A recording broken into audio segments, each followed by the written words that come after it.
Good morning. Ano ya karon sa atagi ka na itong araw si Mario. Kapal si Mario, tende de Chabacano hindi. So dili tende de Chabacano, Tagalog. Okay, pwede ba daw sa Tagalog? Mag-Tagalog na lang kami, no? Kasi si Mario is Bisaya, no? So nakakaintindi siya. Pero nakakaintindi siya ng Tagalog. So mag-Tagalog na lang kami.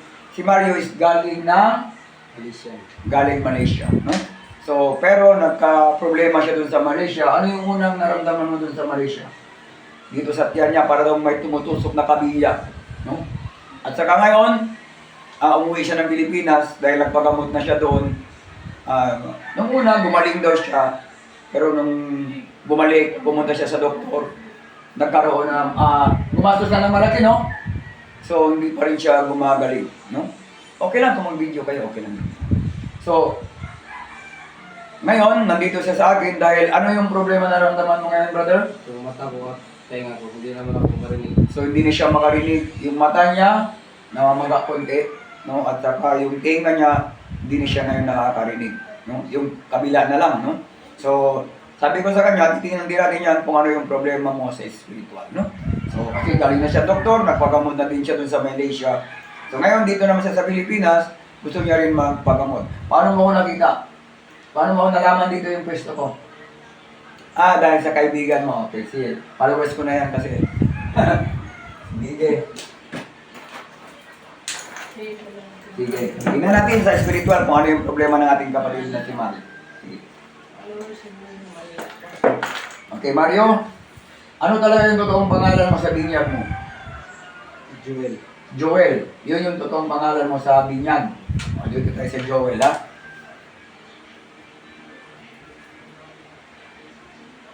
Okay. Joel, pikit ng mata, tulog lang, relax. Huwag buksan ang mata pag hindi ko sinabing buksan. Okay. Sa ngalan ng Ama, Anak at ng Espiritu Santo. Amen. Sumasamba ko sa katastasang Diyos na lumalang sa langit at sa lupa. Ang Diyos ni Abraham, ang Diyos ni Jacob, ang Diyos ni Isaac, at ang Diyos ng 12 Apostolos ni Cristo. Abba Yahweh, Yod-He-Bawhe, Triyosan Yeshua Messiah Emmanuel, Salvador del mundo. And by the grace and power of the Holy Spirit, Lord God, make my hand an instrument of your power, that I will bind this unclean spirit in this body, in the name of the Father, the Son, the Holy Spirit. Kung sino man ang nagpapasakit sa katawan ni Joel, elemento ka man o kaluluwa ka man ng tao, o taong buhay ka man, pumasok ka ngayon dito sa kanyang katawan upang makausap. Kung meron man, pasok! Kuryente ng Diyos sa buong katawan ni Joel.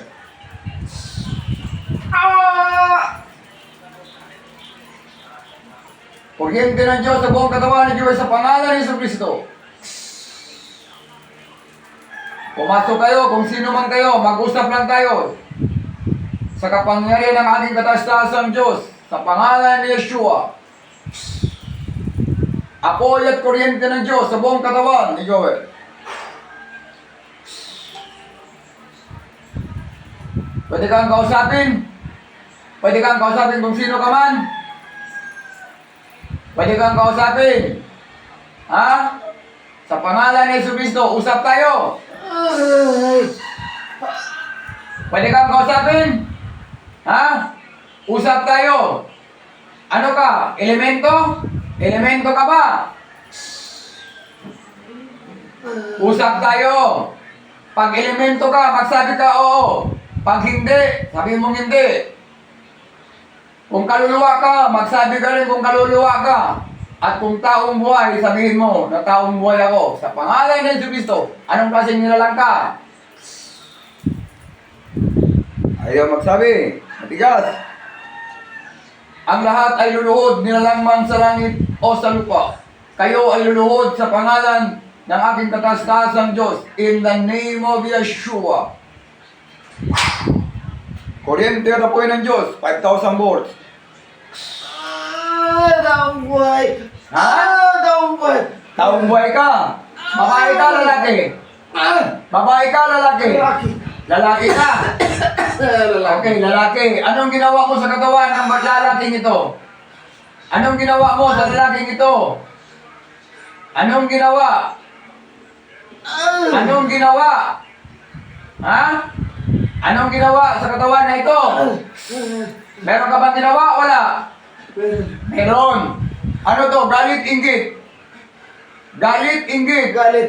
Ha? Galit. Ano ka? Pilipino ka rin? Pilipino. Pilipino. Saan ka ngayon nakatira? Saan ka ngayon nakatira? Sibugay. Ah, taga Sibugay ka pala. Okay. Ano to? Kaibigan lang? Pamilya? Hindi. Kaibigan? Hindi kaibigan. Ano man? Ano man? Kung hindi kayo kaibigan, ano man kayo? Mag-ano kayo? Galit ako sa kanya. Ah, galit ka sa kanya. Anong dahilan? Ano yung bagalit mo? Sabihin mo para masasabi ko sa kanya. Ay, hindi ko alam. Ha? Galit ako sa kanya. Bakit nga galit ka sa kanya? Ano yung dahilan ng galit mo? Ano yung dahilan? Ano ang dahilan? Ha? Ano ang dahilan ng galit mo sa kanya? Ay, meron siyang kinuha. Meron siyang ginawa sa'yo? Ha? Oh, Tapos? Hindi pa na sa uli? hindi. Ha? Hindi. Ha? Bakit man? Hindi mo sinabi sa kanya, isauli na? Hindi. Bakit man? Ano ba yung klaseng ginawa niya? Ano yung ginawa niya sa'yo para masabi ko sa kanya? Pagkatapos nito, Eh, anong klaseng ginawa niya sa'yo? Pwede mong sabihin, hindi. Hindi. Ha? Hindi. Bakit man? Bakit hindi mo kayong sabihin? Anong klase? Anong ito ginagawa mo? Ulam barang. Ulam. Ha? Ulam. Ulam, sinong gumawa? Ikaw? Hindi. Ha? Nagpagawa ko. Magkano binayad mo? Magkano binayad mo? 70. Uy! 70,000? Ang sa- 70 pesos. 70 pesos lang. Ang mura naman. Naman kukulang na yan. Ano yan? Taga saan din yung magkukulang na yan? Taga Sibugay. Tapos si Bugay, tawagin natin. Makapangyarihan Ama sa langit at sa lupa, huwag ka munang umalis dyan. Dyan ka lang sa katawan niya. Makapangyarihan Ama sa langit at sa lupa, ikaw ang nagsabi humingi kahit ano sa iyong pangalan. Kaya sa oras na ito, ako po'y humingi sa iyo Ama, sa pamagitan ng kapangyarihan ng banal na Espiritu Santo sa pangalan ni Jesucristo. Kung sino man ang mangkukulang na inutusan niya at binayaran niya, dalhin siya dito at ipasok sa kanyang katawan sa pangalan ni Jesucristo. Pasok! Oy, mangkukulang! Mangkukulang na taga Sibugay, pasok!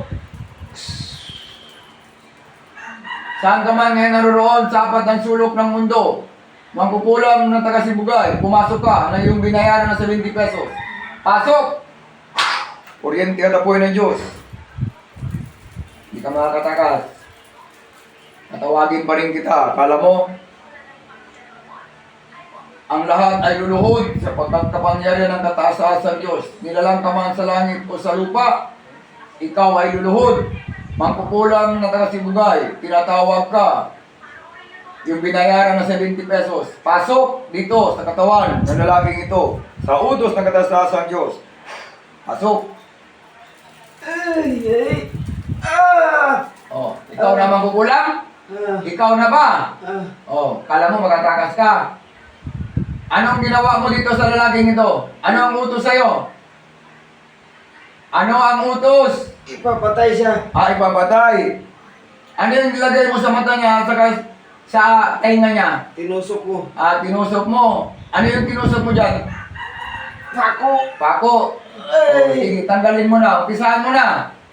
Gamitin mo yung dalawang kamay mo. Tanggalin. Pati yan sa mata, sa dibdib. Buong katawan, linisan mo na kung anong nilagay mo. Isa, umpisa. Tatanggalin ko na. Oh, gamitin mo dalawang kamay mo. Hilain mo na. Oh, pwede mo na gamitin yan. Sige, tanggalin. Hilain mo. Ibalik mo yan. Kung saan yan galing, sino nag-utos yan. Ibalik mo yan sa'yo. Sabihin mo, balik. Ibalik ko na. Sige. Ibalik yan doon saan yan galing. Sino nag-utos yan, doon yan ibalik. Pati yan, tanggalin. Lahat. Ay! Ano yung nilagay mo dyan sa dibdib? Kabilya. Kabilya. Gusto ko, linisin mo lahat. Marami ka na ba pinatay? Marami na. Ah, marami na. Veterano ka na pa talaga, ha? Ngayon, kaya pala, parang matigas kang hulihin. Pero walang imposible dito sa ating Panginoon. Intindihan mo? Oo. Ha? Oo. Sino nakalaban mo ngayon? Ikaw. Sino man yan? Hindi ko alam ikaw. Hindi mo alam. Ako ang sundalo ng Diyos. Ha? Intindihan mo? Oo. Okay, sige, tanggalin mo na lahat. Wala na, tinanggal ko na. Sigurado? Oo. Kasi chichikapin ko yan. Oo. Pag maalam ko na meron pa naiwan, malilintikan ka. Sabihin ko sa'yo, sa totoo. Mas mabuti pa, huwag ka na magsinungaling. Linisin mo na lahat ang buong katawan kung meron pa man. Linis na po. Sige, chichikapin ko. Kung totoo yung sinasabi mo. Makapangyarihan Ama sa langit at sa lupa. Totoo ba ang sinasabi niya na malinis na ang kanyang buong katawan sa pangalan ni Jesucristo?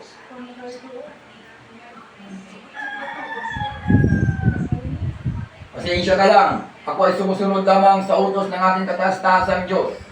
Ang lahat ng mga mangkukulang ang mababarang dito sa altar ko. At ako'y sumusunod lamang sa utos ng ating kataas-taasang Diyos. Makapangyarihang Ama sa langit at sa lupa. Sa pangalan ni Yeshua of Nazareth. Gawing espada ng mga arkangeles itong aking hinahawakan upang kayang umatay ng mga masama na espiritu. Nilalangman sila sa langit na masama ay mamamatay sila sa kapangyarihan ng kataas-taasang Diyos. Lalo na itong mga magkukulang o mababarang sa pangalan ni Yeshua. Lord God, your will be done. Ako po'y sumusunod lamang sa iyong utos sa pangalan ni Yeshua, Espada ng Diyos.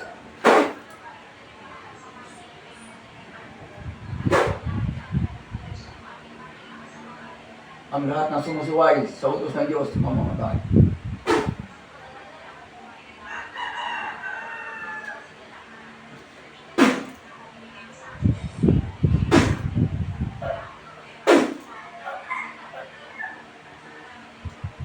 In Yeshua's name, pinapatay kita sa utos ng kataas-taasang Diyos. Makapangyarihang Ama, kung buhay pa siya, maramdaman pa rin niya ang sakit dito sa kapangyarihan sa krus.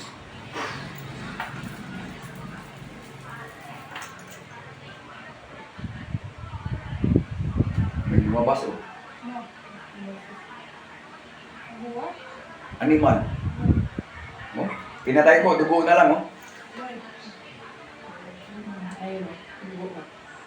Andun, pinatay ko, lumabas yung dugo daw. Ayan o. Animal na maliit. Mabas na tayo nga.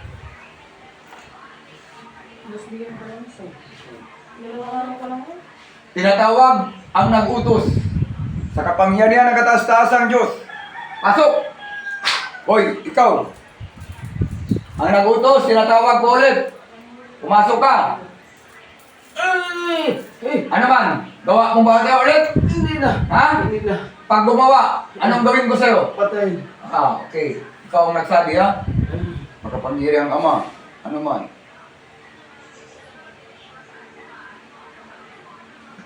Tigilan mo na to, ha?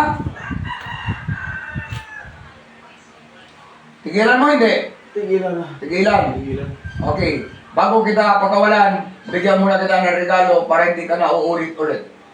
Makapangyarihang Ama, sa langit at sa lupa, ipadama sa Kanya ang iyong kapangyarihan upang hindi na siya uulit sa katumagasing gawain sa pangalan ni Jesucristo.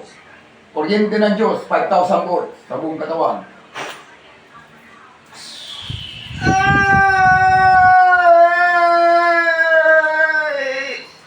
Gawa ka pa ulit. Hindi na. Ha? Hindi na. Oh, pag sinabi kong alis ka na dyan, alis ka sa katawan na ito. Ha? Alis na. Alis. Alis. Sa kapangyarihan ng kataas-taasang Diyos, laya sa katawan ng lalaking ito. Labas!